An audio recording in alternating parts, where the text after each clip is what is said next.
Good day again. Javrej here, welcoming you to the second part of the Gorbles Vampire on the podcast Urbane Legends. I play the unruly character of Chris Flynn. Perhaps when you've finished listening to this, you might want to check out the ticket office at the Lowestoft Playhouse, where I'm currently starring in a one-man production of Ulysses by James Joyce. Reviewers have called it confusing and long. Back at the end of the podcast with further details, but for now, over to the podcast. Welcome to Urbane Legends, a podcast about urban legends and how to act in a courteous and refined manner, but much less about that. Here's your hosts, Neil and Chris. So, another Glasgow girl was Jenny Iron Teeth, a hideous witch said to have prowled around Glasgow Green in the early 1800s.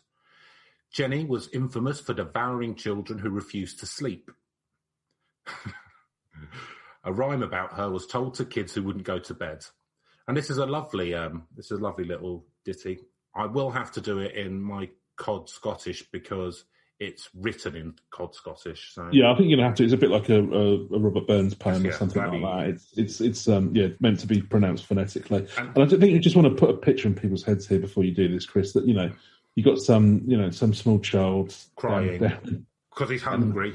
He's hungry. He's all bitten from bugs. Probably got typhoid. The kindly mother's just going to sing him off to sleep with a lovely little poem that'll just give him good dreams and just send him off for the night.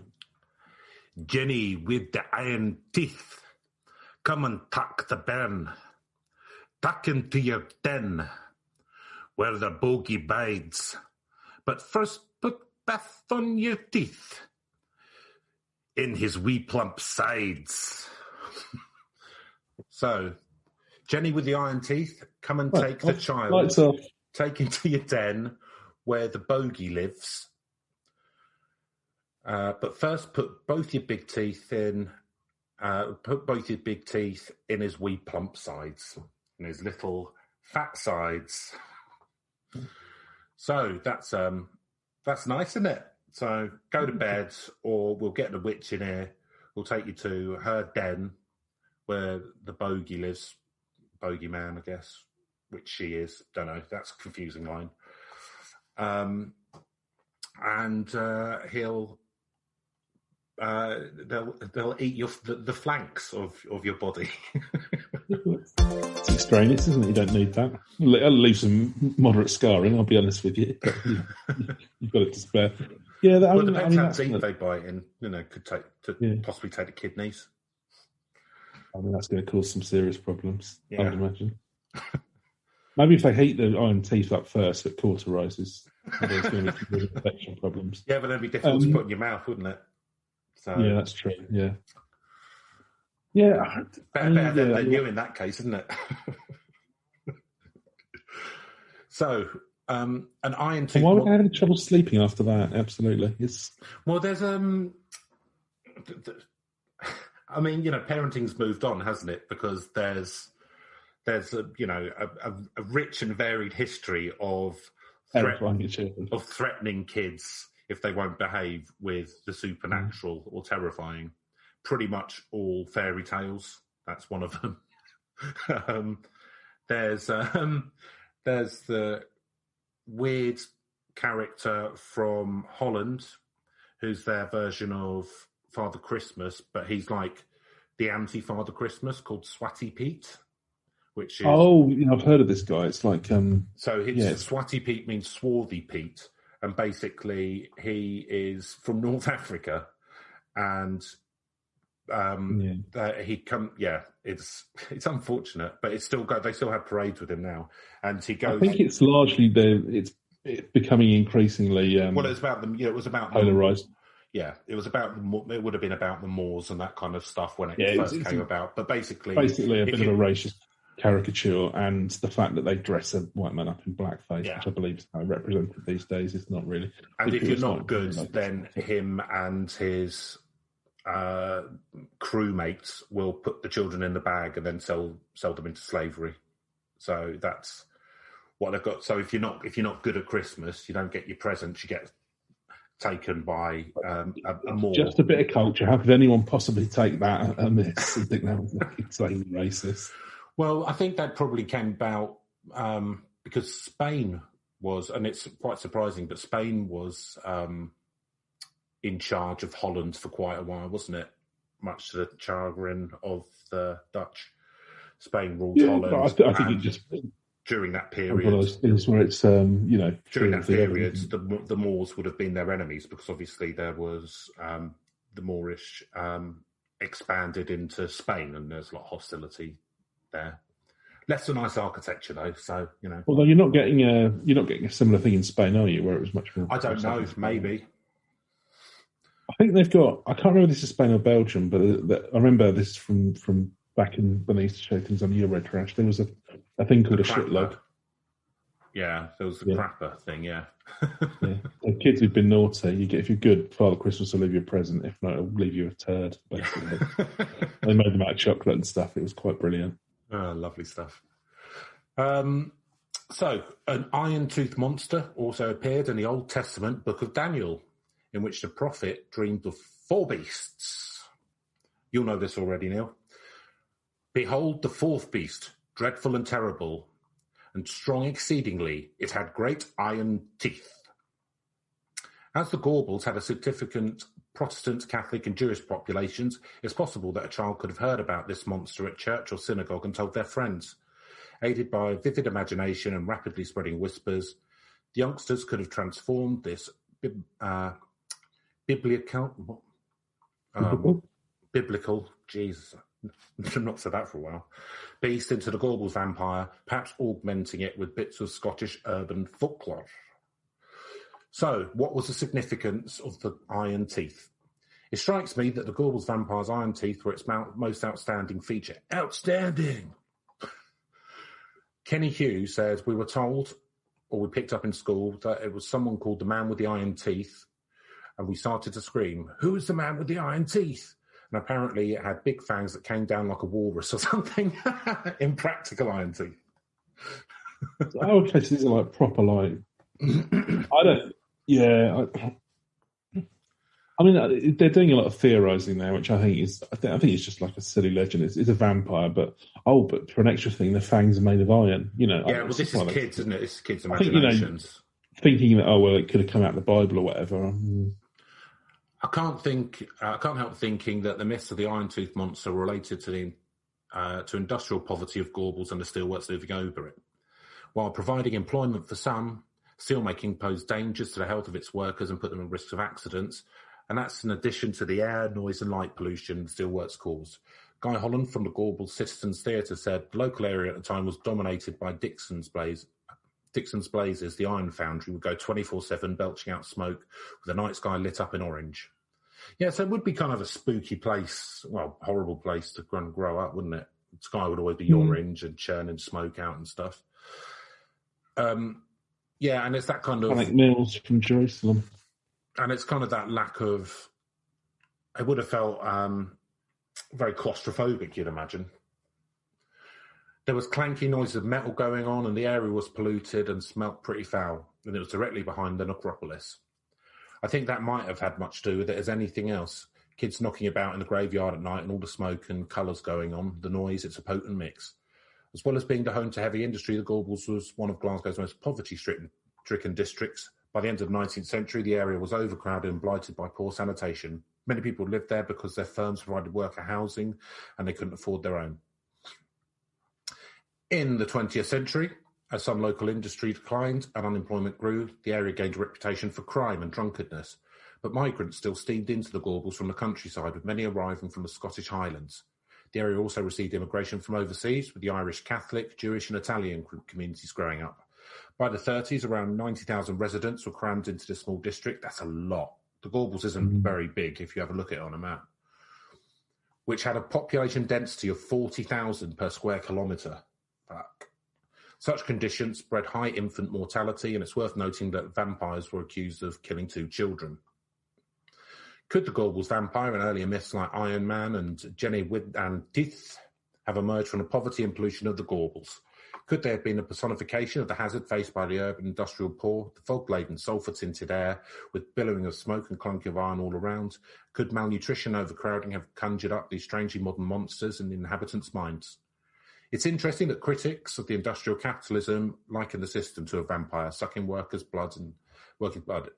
In 1867, Karl Marx wrote in Capital, "Capitalism is dead labour, which the vampire-like lives only by sucking living labour, and lives the more labour it sucks." Incidentally, industrial America also gave birth to a strange mythical called a giant called Joe Magarac, who stirred vats of molten steel with his bare hands. Mm. The Gorbles vampire episode would go on to shake the nation. Those outraged by the incident will soon find something easier to blame and take over the complex issues like poverty and industrial pollution. So, the Gorbles vampire terrifies the nation, and its blame is pinned on comic books. Comics, yeah. Yeah. So the Glaswegian vampire hunt soon made it into the local press. It wasn't long before the story was picked up by national papers. People started searching for a cause of the hysteria that had gripped one of Britain's major cities. The culprit was swiftly discovered.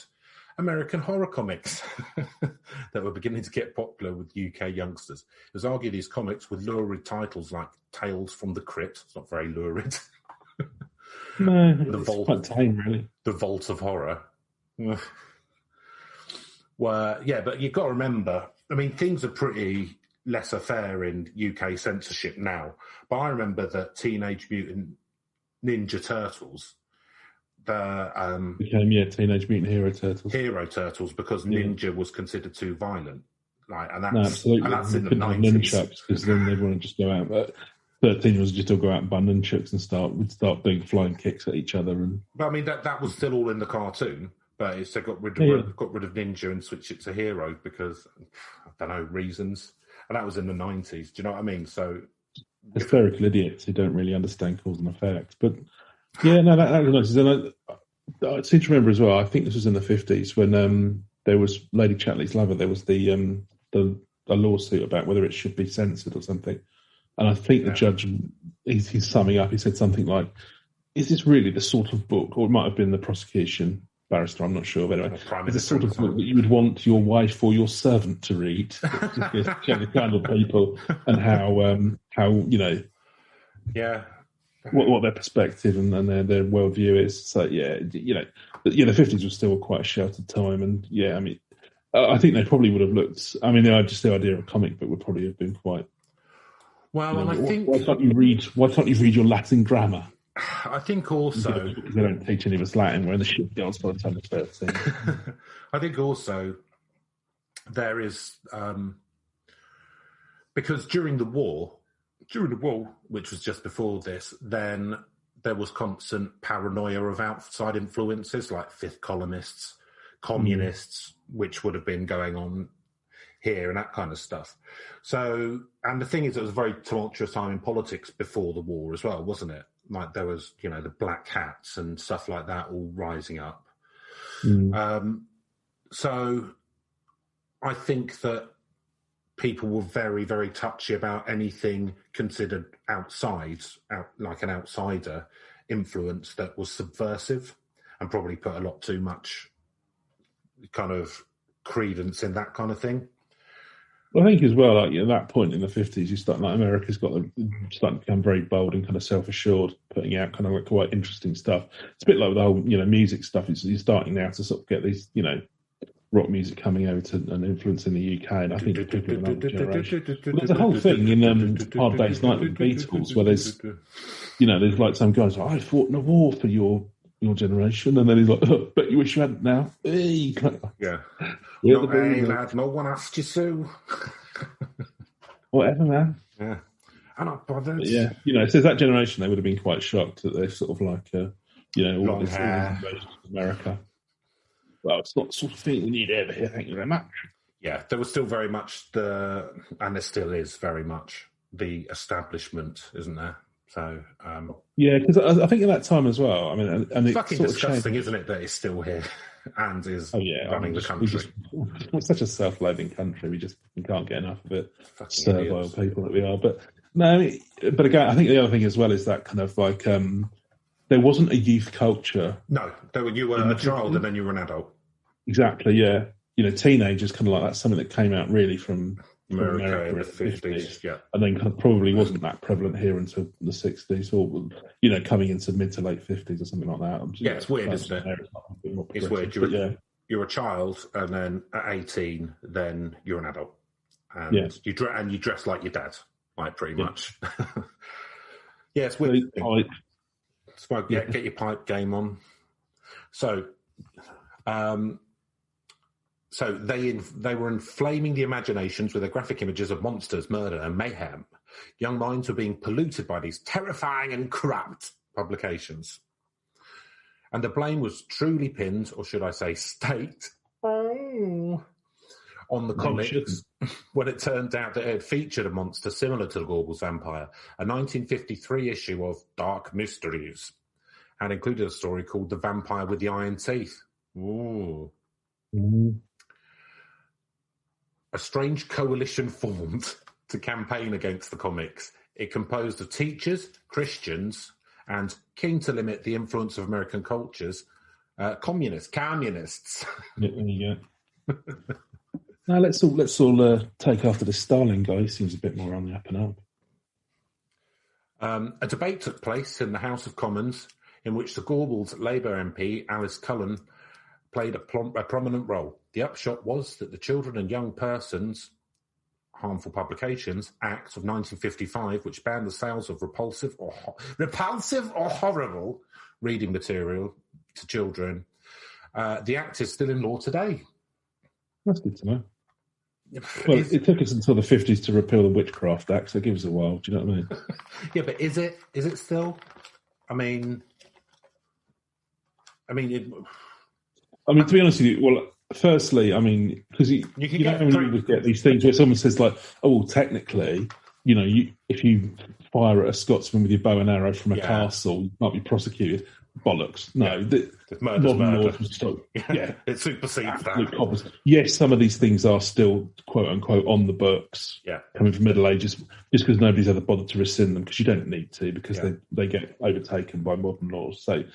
Whenever you get one of those things, it's like, yeah. But the thing is, people go like 3:00 in the morning and you fire your crossbow at a gypsy. Yeah, and then someone instantly goes, yeah. But then someone just goes, they go, oh yeah, but it's in the law, and they go, yeah, but I mean, I can set you back to a case from 2 years after that, which set precedent that shooting someone with a crossbow was murder. So it's the most up-to-date interpretation of the law that we tend to go with, not. No, absolutely. It's kind of like, none of these things. They're a bit of fun. Yeah, exactly. But it's interesting to say, look at these silly things that we had that revealed, and and a lot of it probably would have been around. I don't know, but it's archaic and it just reveals things about our past. But I would say so that Young Persons brackets Harmful Publication Act of 1955. Which banned the sale of repulsive or horrible reading back to children, right?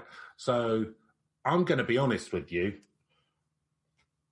Some of the later, so I'm talking kind of mid 90s, 2000 AD annuals, which I bought, were pretty fucking violent.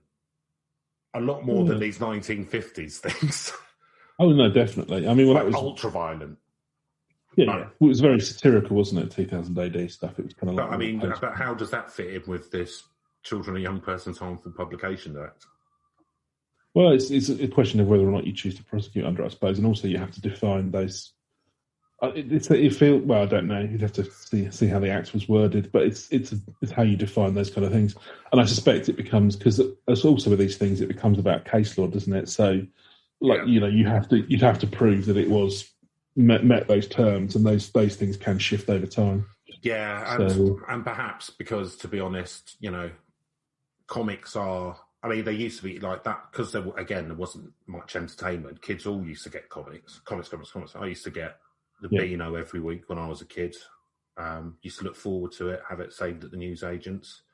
You know, it was one of the days you look forward to because it's something new to look at rather than just 4 walls of your padded cell.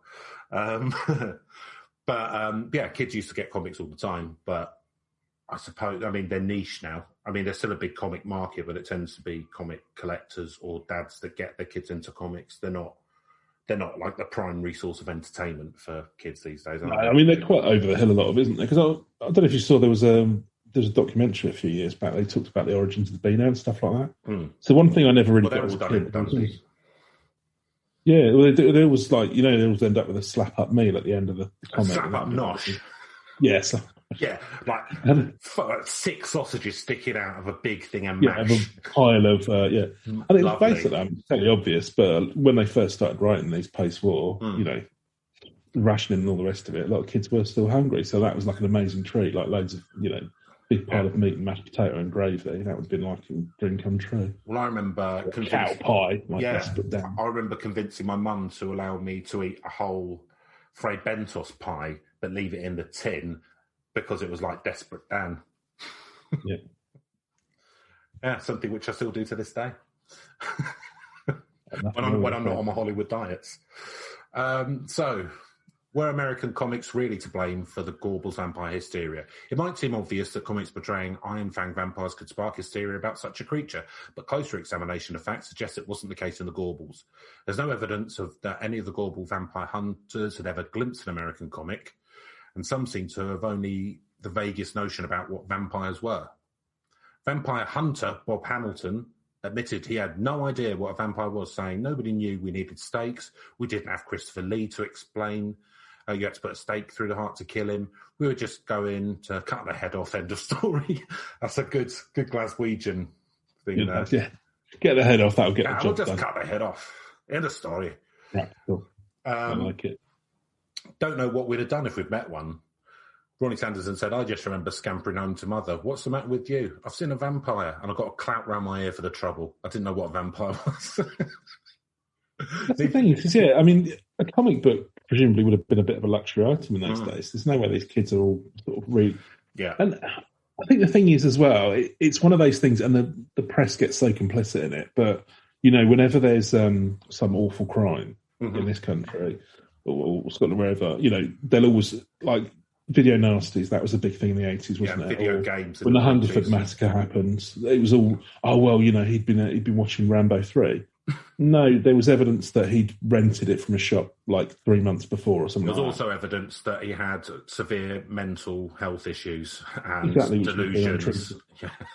And had access to automatic weaponry, which, to be fair, we did swiftly made that. That was after Dunblane. That was handguns after Dunblane. Got rid of them as well. Handguns, but the automatic weaponry after, which you still can actually get in this country. People think. Well, I know you've got a huge collection of guns, haven't you? Yeah, absolutely. Yeah, nobody's getting into my flat. Stealing my jewels.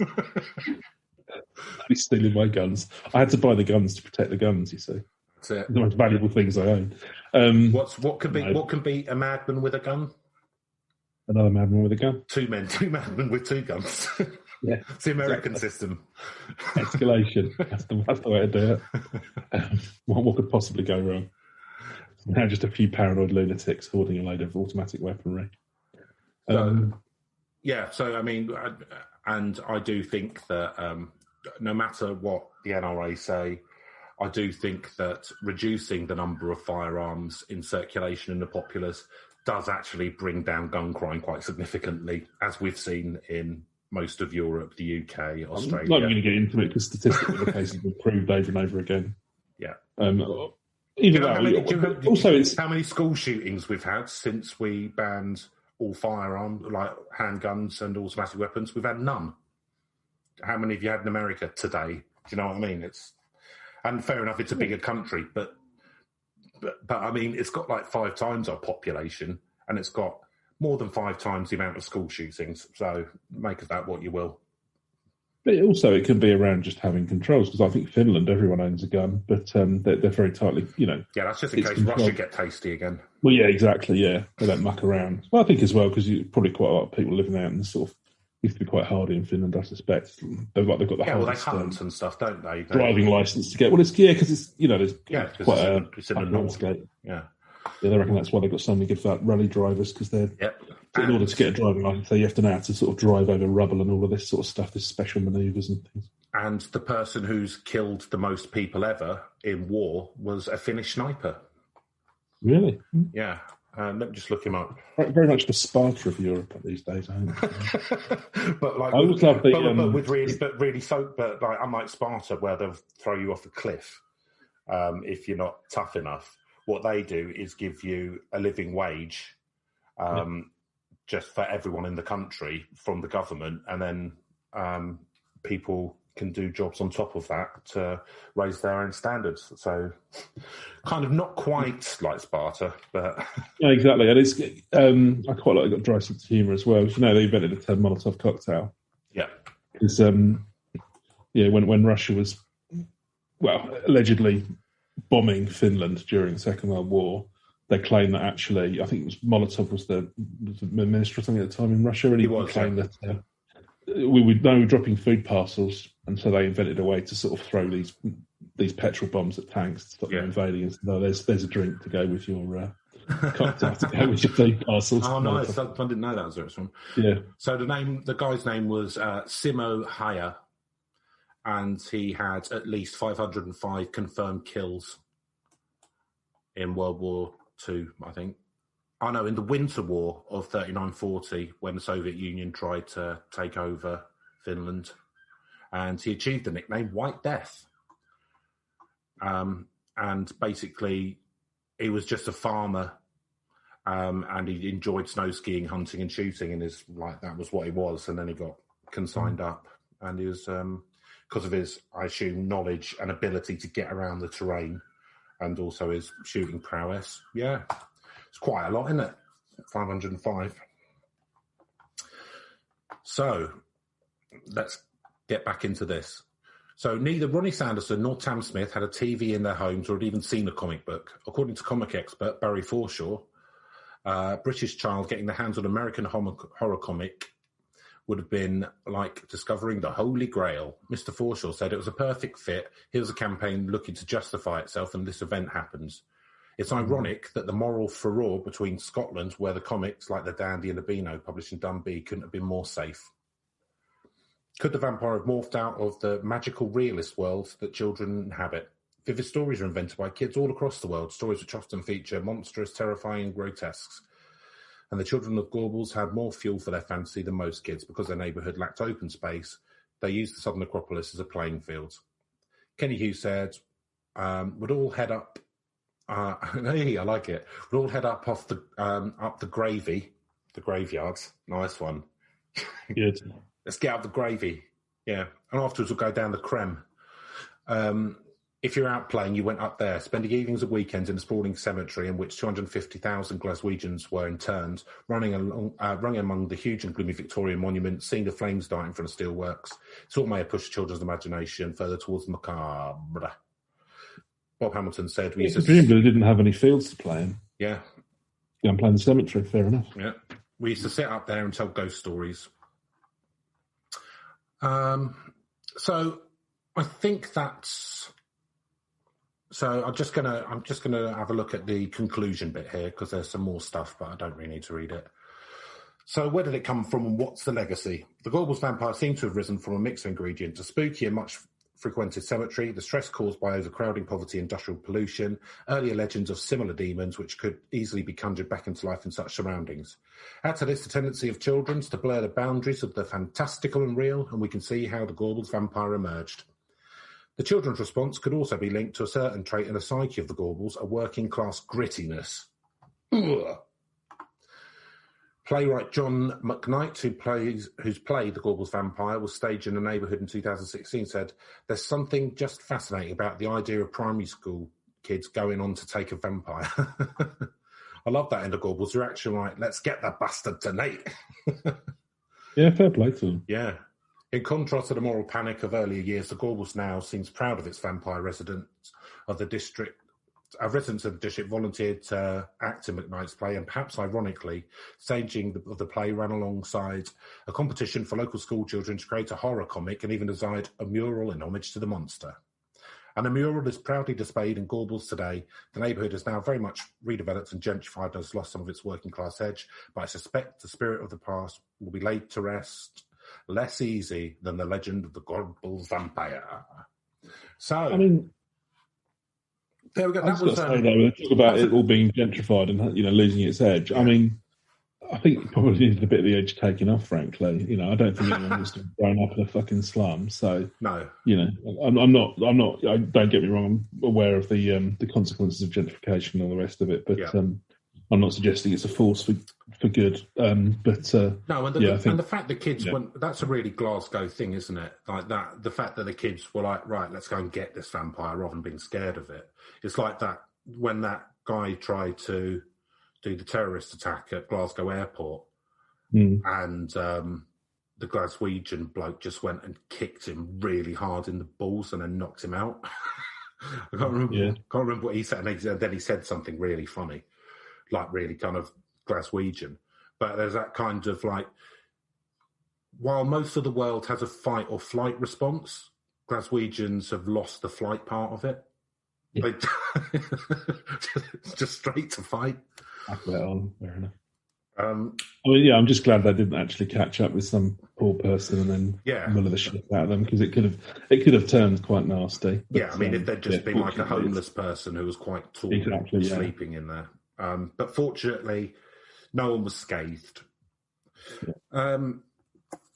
Okay, Neil. So that was very comprehensive by David Castilian or Castleton. I don't want to call him Castilian.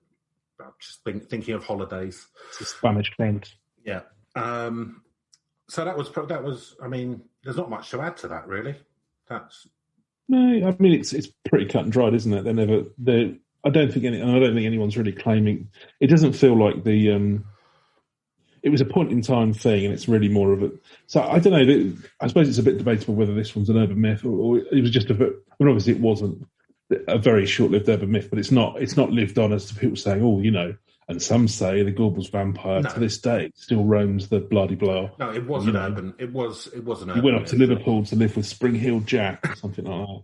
So it was an urban myth, and it was an urban myth based on prior urban myths like Jenny with the teeth, the iron teeth, Ian teeth, yeah. So digging on the other folklore, and it's interesting as well what they were saying around like not even really knowing what a vampire was. It's just something bad that let's get at it. Yeah, let's get at him. So let's go through. I'm not going to bother you if you've got a head. Tell you that much. So let's go through the Matrix. I've this week. I have during the week I had several sessions with a Derren Brown tribute act. The guy was called Darren Chocolate. He's also a part-time stripper. And what I got him to do was he's input some stuff into my head, but it's blank at the moment. Like I can't remember anything that he did, but he's tattooed it all across my back like memento. So as these come out, as we go through this, I'm going to be saying stuff which he's implanted into my brain already, and the score will be on my back. So yeah, I think that's pretty scientific.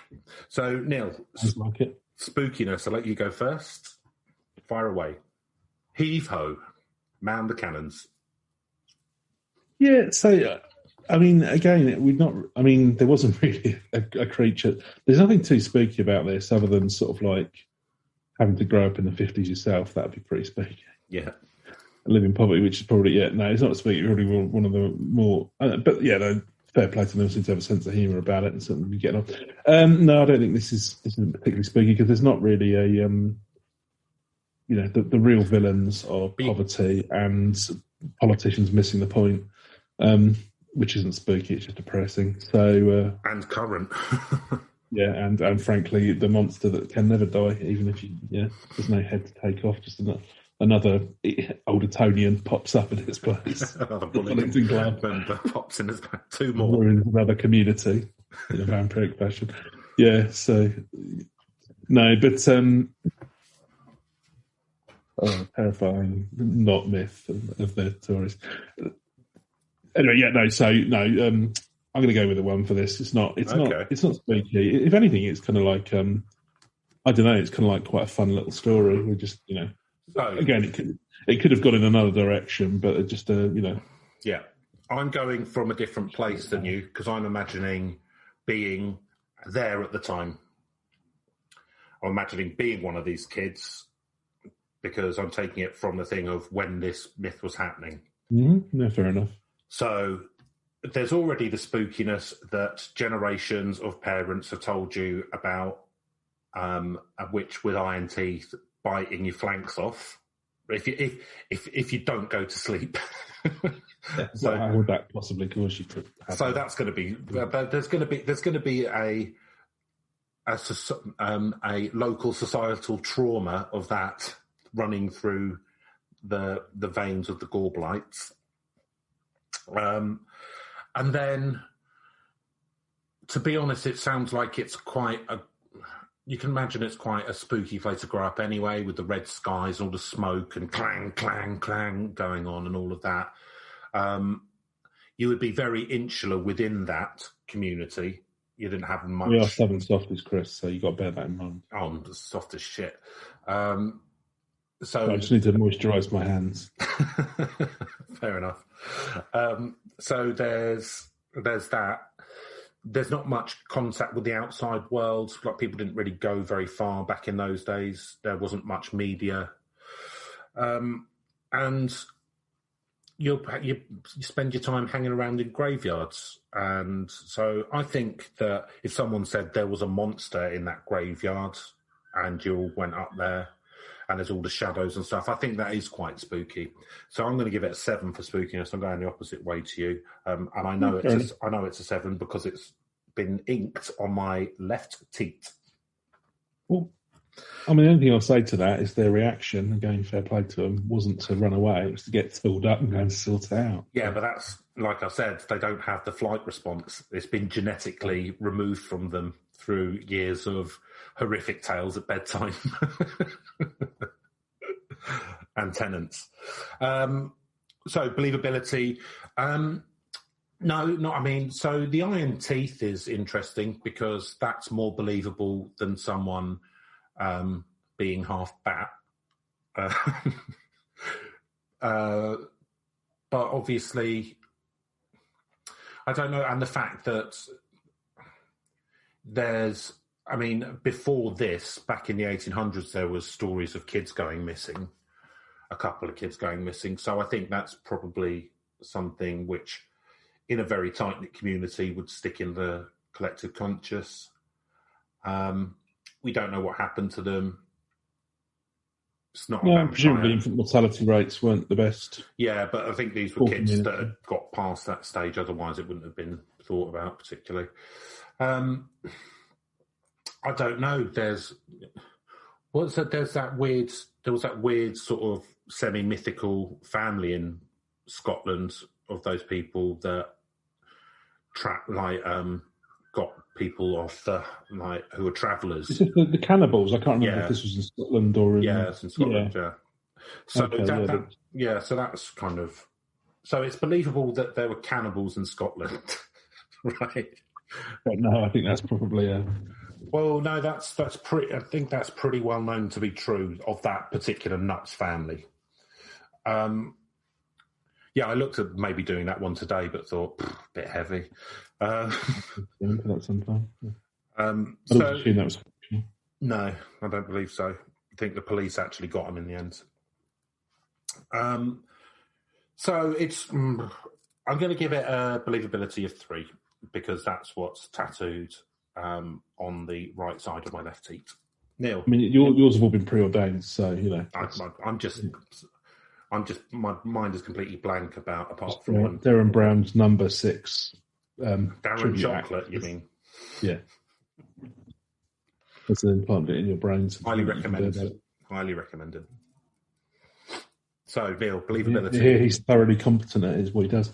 Well, he's more competent at stripping, but he is. But he's okay. At he's got a couple of feathers to his cap, hasn't he? So Well, exactly. That's good. So, to be honest with you, that was a mediocre trick. Now let's have a look at your penis. He's very much part of the gig economy. I'm sure he probably does Deliveroo as well. Yeah, come on in. I'm going to eat my curry, strip for me, and then get me... And make me bite into an onion and dance around like a chicken. Which is exactly what Darren Brown does, obviously. Okay, believability now. Things I've seen, and this is probably 10 years out of date, but he did predicting the National Lottery live on air and stuff like that, didn't he? The thing I used to like about Darren Brown is he was like a debunker of these things. Yeah. And he just seems propagating them instead. No, he still debunks. He tells people how he does it. But he claims that he was able to predict the lottery numbers, which is absolute bullshit. That was a long time ago. Crowds. No, I like his shows. He's very honest about the fact that it's all. There is no such thing as magic, and there's no such thing as reading people's mind. It's all suggestion and being able to pick up on things and knowing how the human mind works. Does it scientifically and explains it all. I like him, but there we go. I wouldn't pay 60 quid. Just when I saw that lottery one, and just his explanation was just nonsense to me. Anyway, I wouldn't pay 60 quid a ticket though. No, probably not. Unless he maybe bite into an onion and dance around like a chicken, then definitely you can do that yourself. Yeah, well, I do. Exactly. So why? So you're paying for the audience, basically. Yeah, effectively. just want to display it. Like ourselves. I want to become one of those people. Unfortunately, I'm about 15 years too late, but we just display some obnoxious behaviour and then get parlay a cheeky little reality show career out of the back of it by being an obnoxious person. That was mind you, I'd probably go for politics now, and that's the arena that they're going. Now that reality TV, they've realised that's probably not a great source of behaviour. Was believability. So, I think we know that the Gorbles vampire. It's going to be another low scoring one for me. I quite like this story. It's quite a nice little thing, but it was. I think we pretty much know it was just it was made up. It was just kind of like a bit of mass hysteria or whatever the root cause is. Whether it was kind of like poverty. Certainly don't believe it was American comic books. No. And I don't believe it was the Bible or people going to chapel or any of the rest of it. So I'm not convinced by any of that. But it's just kind of like some rumour mongering of some half understood concepts and something to do basically. That's going to be another one for me. Another one. That's low so far. So Reach. It's objective. Got to be objective. Got to be objective. So Reach, I found lots of articles about it up and including 2020 about this. So it has reached through time. They've put a big mural of it in the Gorbles. They're quite proud of it now. There's a... let's have a look. There's lots and lots about it. But I don't... You see, I feel like it's really gone out much past the Gorbles, so I get that. Well, I had heard of it prior to this. But I think it's probably known by everyone in Glasgow. It's probably known by most people in Scotland, and it's known by a few people in the rest of the UK. I doubt it's known anywhere else particularly. So its reach isn't very large.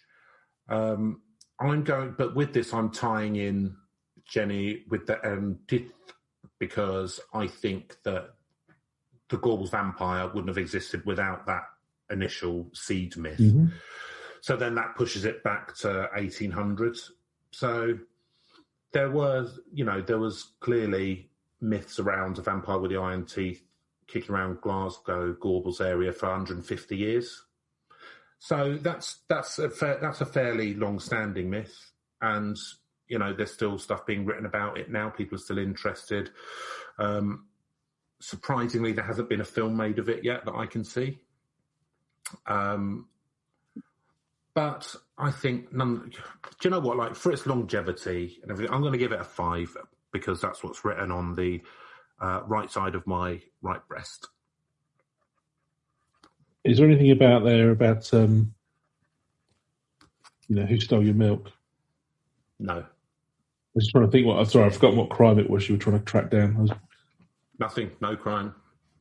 No crime. Okay. This is just my scores that I'm unveiling underneath, which have been tattooed on. But I've had a Mr. Man plaster stuck on each one since. So I'm just peeling them off and then reading, and reciting the thoughts that have been implanted in my head by Darren Chuck. I was hoping it would be even more memento than that. It was like some, Not that I know at the moment. You're trying to track down, but who knows? But then you might have what's it called, anterior grade amnesia. Could do. It could be like the TV show Blind Spots. Can you remember what we said at the start of the podcast? I don't even know who I am.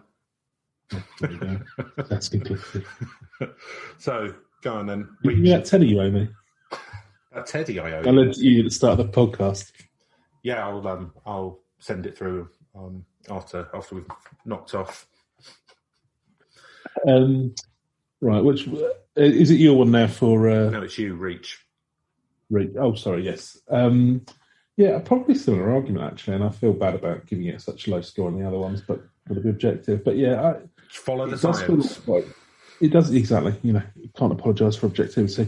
It does feel like quite a regional one, but it has actually transcended that. So it's obviously a very regional urban myth, but then so were the hairy hands of Devon or whatever it was called. Open. Yeah.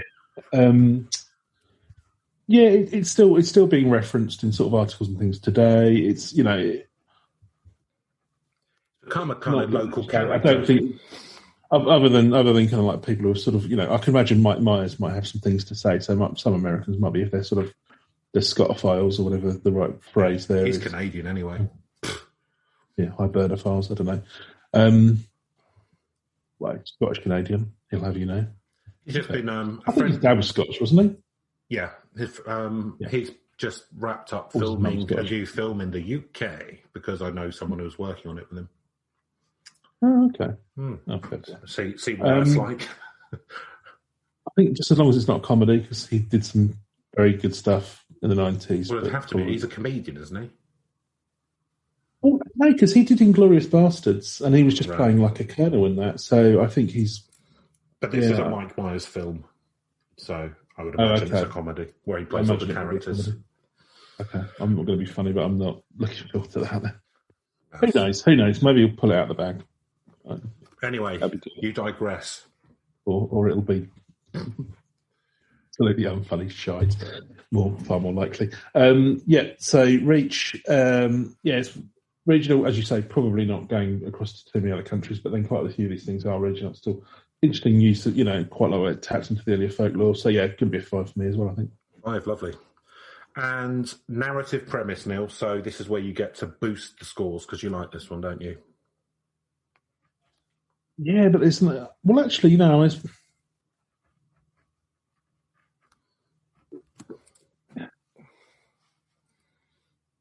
there's not. I mean, there's not that much to It's a vampire with iron teeth. Yeah, let's go kick its head in. It's pretty much pretty bog standard Glaswegian. That's a Friday night. I mean, I don't know. There's not that. Well, I think okay. I'm going to slightly interpret in a different way here, but trying to stay objective. I think the narrative around the whole kind of like creation. What's quite interesting here is rather than just an ongoing, he still prowls the moors to this day or whatever.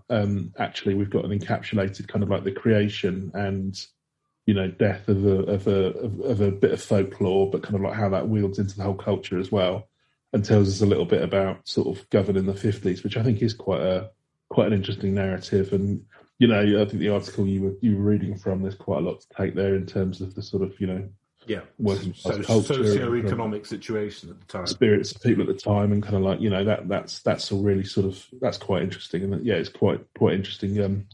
You know, things, and obviously politicians looking for the easy fix and all the rest of it. So I'm going to take the overarching narrative, the meta narrative, if you like, be really pretentious, and incorporate that in for my score and give it an 8.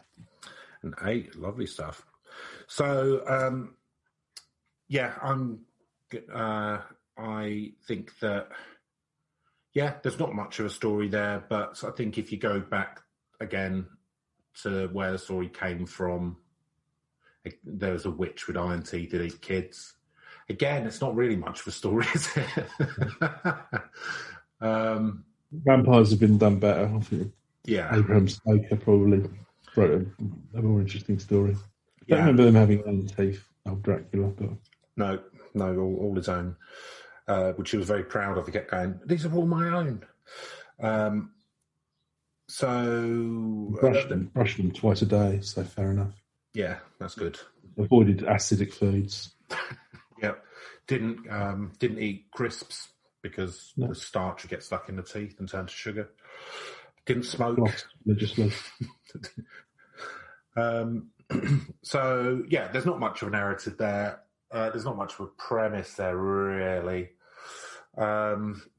Yes, the fact that it's been sort of skillfully woven into, probably better than any other urban legend we've looked at. It's been woven into the actual situation of the people, you know, and what they were living through at the time. So I think almost, to be honest, David Castleton pretty much has encapsulated this whole story, and I think he's done a very good job on this. I'm impressed with his work. So I think based on that article... I'd like you to express that in numerical form, Chris. Yeah, so let me just have a look under this Mr. Man Plaster. It's a 7. So that gives the Gorbles vampire, not Gorbles vampire, that's a different thing. That's another story for another time. So that's 37 out of a possible 80 points. So nearly half marks, not too bad. Started off slow, but it got there in the end. So that was, this is so far. I mean, I think because I feel like a lot of our ones do end up pretty much with marks in the middle with these ones. We're going to have to look at the deviation around our scores. There's a fair amount of deviation. Amount. And so I think the fact that, you know, it's kind of all tied up nicely in a bow. He explained where it came from, you know, the previous myths, explained what happened, had interviews with sources, the kids, explained the situation everyone was in at the time and what the area was like, said how people tried to use comics to do it, and how now it's a nice bit of folklore which the people have embraced, and it's just a nice bit of local legend. So, I mean, that's pretty much all tied up with a nice bow, isn't it? There's not really anything. You really advise anyone, you know, just probably, you know, don't need to listen to the podcast. Just go and read the article. Really, just summarise it a lot quicker. Get to the point. Less rambling dissertations on whatever.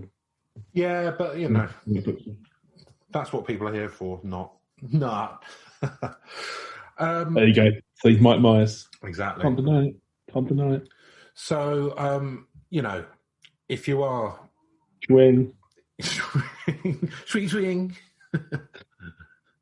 Randomly introduce these catchphrases at inappropriate moments. That's what I like to do. So, if you are in the Gorbles looking for some folk art while sipping a cappuccino when you're about to go to an art gallery that used to be a steelworks, try not to have nightmares. I'm gonna go and gonna buy up a tenement, I think, and then make myself I'm gonna build it out of iron and make myself an ironic version of the myth that we just had. Oh, nice. That thought wasn't thought through or expressed in any way. Okay, well, on that prescient note from Neil, that's it from this week's Urbane Legends. Goodbye. Hello, Java here again. Thanks for getting through it all. It was quite long, wasn't it? But that Gorbles vampire character seemed rather unsavory. But then again, is there anything more precious than the imagination of a child? Don't forget to check out the ticket office at the Lowestoft Playhouse. I hope to see you there. Ta-ta!